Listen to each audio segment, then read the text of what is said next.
My ex-wife, Jessica, showed up to our divorce hearing pregnant.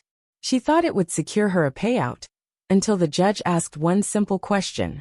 Have you ever watched someone destroy themselves in real time? Because that's exactly what Jessica did.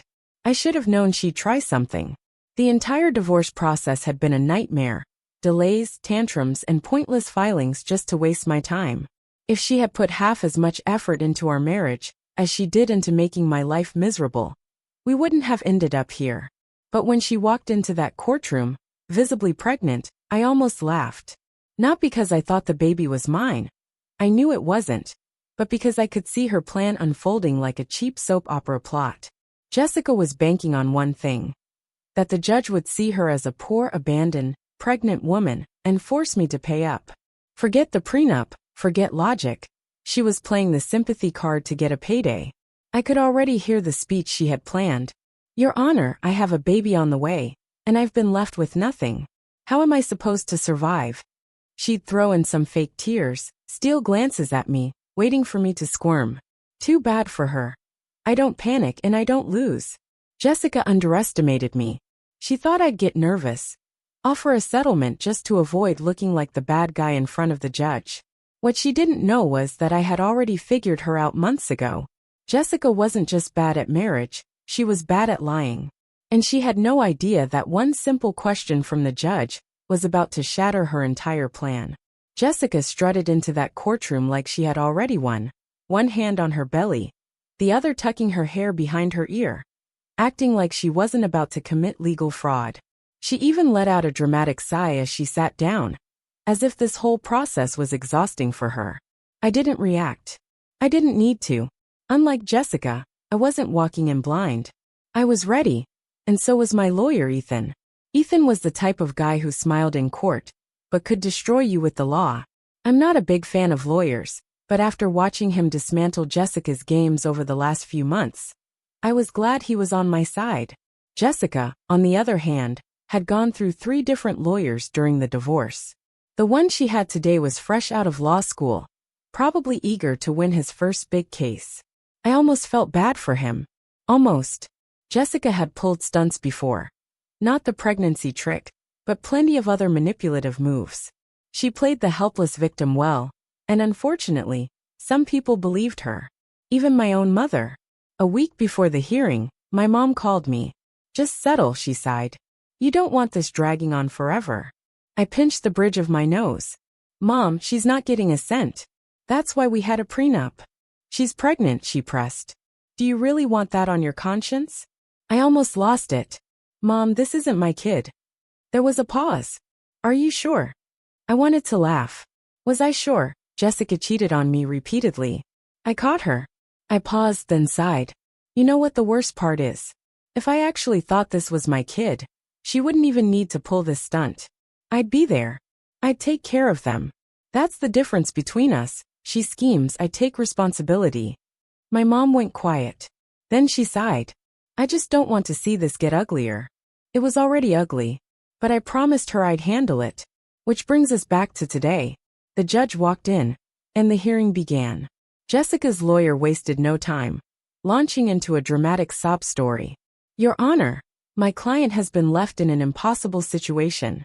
She is pregnant, unemployed, and struggling due to the emotional and financial strain caused by this drawn-out divorce. Jessica sniffled on cue. I didn't even blink. Ethan waited patiently, letting the theatrics play out. Then he stood up, calm, controlled, ready. Your Honor, while we certainly sympathize with Miss Parker's situation, we must clarify a few things before proceeding.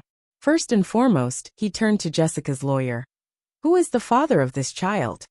And just like that, Jessica visibly stiffened. I knew that question was coming. Jessica didn't.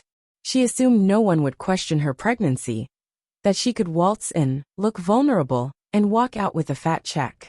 But legally, her pregnancy was only relevant if I was the father. Her lawyer hesitated, then muttered weakly. My client believes it is the petitioner's. I almost laughed. Believes? Ethan didn't even flinch. She believes? So there's no proof. Jessica shifted uncomfortably. The judge's eyes narrowed. Miss Parker, have you had a paternity test done? Jessica's mouth opened, closed, then opened again. Trapped. I just assumed. You assumed, the judge repeated unimpressed. Miss Parker, is there any evidence to suggest the petitioner is the father? Her lawyer looked like he wanted to disappear. Jessica went pale. I leaned back in my chair, enjoying the show. At this point, Ethan was ready to finish her off. Your Honor, we have strong reason to believe this child is not my client's.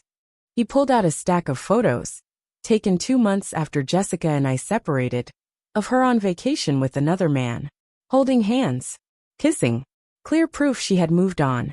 And then the final nail in the coffin. Ethan slid medical documents across the table.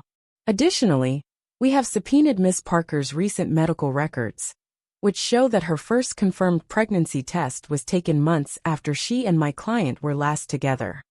Jessica's face crumpled. Her lawyer turned to her, realizing she had never told him any of this. The judge let out a long sigh and shook his head. Miss Parker, this court does not take kindly to deception. Given the evidence, there is no basis for financial support. The prenup stands. Game over. You will not be receiving alimony or additional compensation. Boom.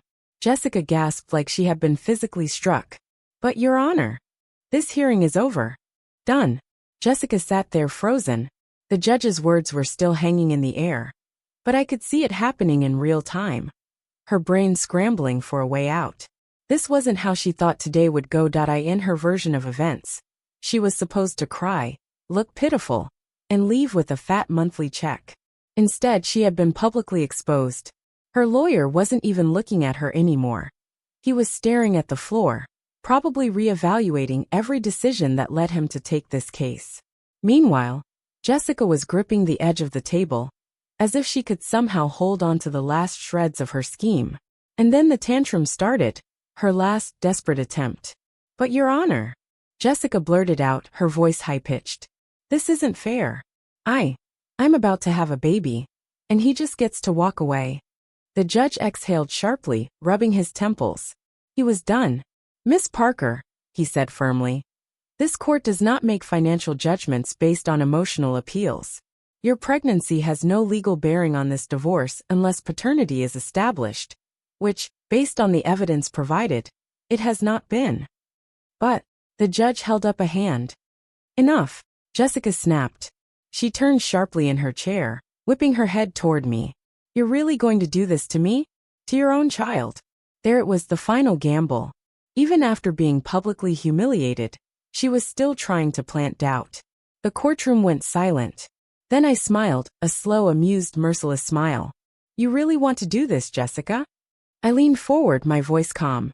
You want to go on record accusing me of being the father? Because we can get a court-ordered paternity test right now. Her face twitched. She had nothing. She knew she had nothing. And in that moment, so did everyone else in the room. The judge didn't even bother responding this time. He simply turned to the clerk. Adjourned. Jessica had lost everything. But it wasn't over yet. The hearing was over. But I wasn't done watching her fall apart. I walked out of the courtroom with Ethan beside me, my mom trailing a few steps behind. I half expected Jessica to slink away quietly. I should have known better. She stormed out after me, heels clacking, face red, hands shaking. You're a monster, she hissed. You let me sit there humiliated. I turned slowly, looking her up and down. I'm sorry, Jessica. I tilted my head. Which part humiliated you? The part where you tried to scam the court? Or the part where you realized I was 3 steps ahead? Her jaw clenched. You set me up. I smiled again. No, sweetheart. You set yourself up. I just let you walk into it. She looked like she wanted to throw something at me. But then she played one last card. She turned to my mom. Are you seriously okay with this? With what he did to me? Mom hesitated. Then she crossed her arms. I'm not okay with what you did to him, she said coldly. You had us all fooled once. Never again. Jessica's lip quivered. For a second, I thought she might actually cry. Then the explosion. I hope you rot, she spat, stepping forward like she wanted to claw at me. I hope you, Miss Parker. The voice came from behind her. A stern official voice. Jessica froze. 2 court officers had stepped into the hallway. Come with us, please. Her head snapped around. What? Why? The judge has recommended an inquiry into potential perjury and fraud, one officer said. You'll need to answer some questions. Her eyes went wide. Wait. No, that's not. But they were already leading her back into the courtroom. I let out a slow breath. Ethan patted my shoulder. Well, that was satisfying. I smirked. Yeah, it was. Jessica was dragged back into the courtroom. I didn't follow. I didn't need to. The moment those court officers took her away, she ceased to be my problem. But I still made sure to follow up. Turns out the judge wasn't just pissed. He was making an example out of her. Faking financial distress? Bad. Trying to manipulate the court? Worse. Lying under oath. That's perjury. Her fraudulent claims meant she was now under investigation. The court didn't just dismiss her plea for alimony. They flagged her case for potential financial fraud. She had dug her own grave. Over the next few months, I heard bits and pieces. The judge hit her with fines for wasting the court's time. Her lawyer dropped her immediately. Her attempt to file for government aid? Denied. Turns out, they also require proof of paternity. And the cherry on top? Her new boyfriend dumped her. Apparently, after my lawyer pulled out those vacation photos in court, the guy started doing the math. He realized he wasn't the only one she had been with. Suddenly, he wasn't so sure he was the father either. I can only imagine that conversation. A few months after the trial, I got a text from an unknown number. Jessica, I hope you're happy. I stared at it for a second, then typed back. I am. Thanks for asking. Then I blocked the number. I didn't need to hear from her again. She had spent years trying to manipulate, control, and milk me for everything I had. But now, she was alone. And for the first time in a long time, I was free.